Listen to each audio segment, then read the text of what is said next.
Okay, here we are again. Ooh, I gotta put this on. I'm hot. So it's our second Monday morning coffee together, me and Joe Mendez of Caldwell Banker, Coastal Alliance.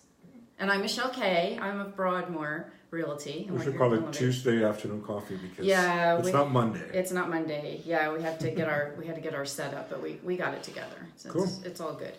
Yeah, so Joe said, well, what do you want to talk about? And I said, well, let's talk about actually the crux of our business, so to speak. Yes. The RPA, which we talk about a lot, right? Where is that? RPA, right. RPA. And what that stands for is Residential Purchase Agreement. Correct. Right. And it really does dictate everything that happens, right? I mean, all the information you need is pretty much in that. Right, everything that is what we all go by when we are looking at either presenting an offer or taking an offer from as a listing agent. Right. The price is on there, the deposit is on there.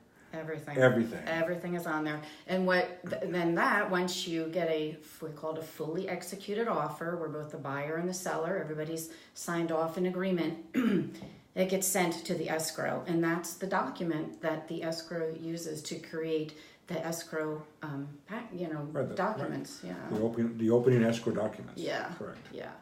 So, I used to give that to actually buyers. It's a good thing maybe, but maybe they wouldn't, maybe that's what our function is. I used to do that too, but it's overwhelming. It's overwhelming. It's a lot of pages. Yeah. And I think it's much easier when you're writing the contract to sit down with them and explain it as you go, because it is a lot of information, and it's overwhelming. And if we just send it to them, they get confused, they get scared. Yeah, that's true. I think that's why I stopped doing it too. And that's why it's also, I think, a good thing when we're working with buyers. Sometimes it's great to have written that first offer and actually not have the offer go through. It's a really good learning process, right? Because the first time it is overwhelming. Especially if you're on the buying side. First time buyer. It's you know what? I don't know if I should say this or not. I sort of say like buying or selling real estate. It's sort of like giving birth. It's like no matter how many stories we tell each other, no story is exactly the same, and you just sort of have to work through it. And that's why it's important to have a real estate agent that has been through so many of the scenarios and help you. And who knows how to change the contract, because the contract is really just a format. It's just a template. Really. Right. I use the word boilerplate exactly. a lot. It's got, like, for example, the physical inspection where you get to go in as a buyer and I say crawl all over the house. We recommend you bring a professional physical inspector in, but it says 17 days there. Oh, it's 17 and 21 days. So 21 days to remove all contingencies. Right. But then 17 days. Right. And that has changed over the years. In fact, like even this year, there are some changes to the RPA because it changes every year. Right. They fine tune a few things and they make things better and take out some things. Right. So actually, I told Joe I wanted to talk about Gov Hutchinson. He is the car attorney. Legal counsel, correct. Legal counsel. And he's a fantastic speaker. He's funny, he's knowledgeable, he just explains things really clearly. So I just told Joe I just wanted to talk about a few points that he talked on. So he said, I bet you everybody, it was a big room full of people, right? On Thursday, it was the broker open.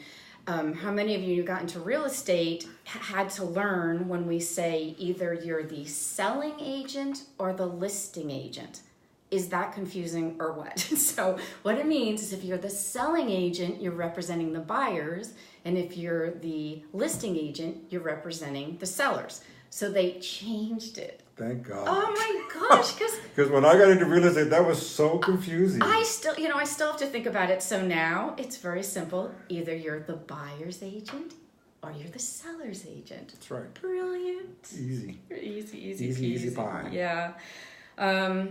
Let's see, he talks about the TDS, which stands for Transfer, Disclosure, Statement. And any real estate that gets sold, residential, less than 4 units, I think no matter who you use, an attorney or somebody, it's state law. You have to supply, the seller has to supply to the buyer this transfer disclosure.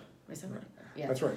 And it just asks them questions, just questions about the property. An example, did somebody pass away in the property? Has been work been done without permits? Right. And there are some exceptions to that as well. Because if it's a trust or somebody died and the people who are selling the property, the heirs, they may not have the answer to all of those things. Right. So you don't have to, I don't think you have to supply the TDS, right? Well, I think we have to call CAR. We're going to have to call the legal hotline, see? Sounds good to me. Which is really, I think that people don't realize how often we do call CAR, and we are in touch with attorneys, and that we're always careful on what we're doing. And I think that's what makes good agents. When you're looking for an agent, again, on the selling side or the buyer side, you have to go those extra steps. If you don't know, you can't just make an assumption. Right. You have to go out there and find that out. And luckily, we do have the resources to go out and find things out. We do have a whole legal team that can answer questions for us if we get into a bind and we don't know. Yeah, and they really are good. All right, anything else? I don't know. Let's see. Did I make on my little notes here? You mentioned fiduciary responsibility. Why don't we talk about that in a few minutes? Yeah, so that was an interesting one you brought up, this dual agency, where if you have a listing and then you're going to also represent the buyer. So prior to this year changes, when you have a fiduciary duty, which you have, if you take a listing, you have a fiduciary duty to your seller. If you write the contract for a buyer, you have them sign an agency. And a fiduciary duty means that you have to look out for their best interest. It's like you're overseeing a trust for somebody. And if you have any knowledge that could affect that person's decision, you have to give this information up. Right. So prior to this year, if you were representing both sides, it was a little bit, it is sort of tricky anyway, but you have to tell each side what you know. So what Gov used to say was, you have to, if you're in a dual agency, tell your seller, tell your buyer. If you don't want the seller or buyer to know, don't tell me. That was the only way around it. Right. Not a really good way, for it to be done. So now what they've changed it is that it's like, okay, I can have that information and I can say, do you want me to tell? Do you want me to tell them? So I think it's still a dual agency. Yeah, because it kind of put us in conflict. Honestly, it put agents in conflict with our clients, right? Because we have a responsibility as agents. We have a fiduciary responsibility to our clients. But now it sort of opens up it's a little more freedom. Yeah, it's a little bit more freedom, and I think it's going to make it a little bit more clear and a little better. Yeah. And let's see what else we have there. I really like this one, Joe, and I've thought about this one for a while.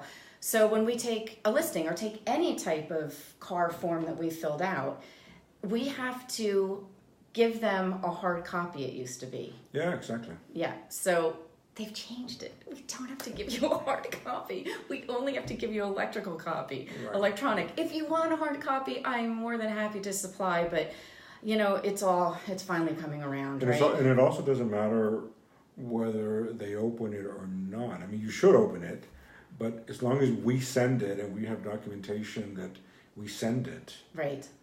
Then that frees us again. Yeah, but it's good. I mean, I'm less paper, less plastic, less. Yeah, I think it's all. Yeah, there's a lot of really good changes this year, but I think that's about it for you. Anything else you want to talk about? Nope, that sounds good to me. Yeah, we want to make these short and sweet. Yeah. All right, you guys, everybody, have a good day. If you have any questions, give me or Joe a call. That's right. Give us a call or leave us a message when we post it. So. I know. So see you next Monday morning. With coffee. Yeah, we decided we need to have a coffee cup. That's right. All right. Bye now. Everybody.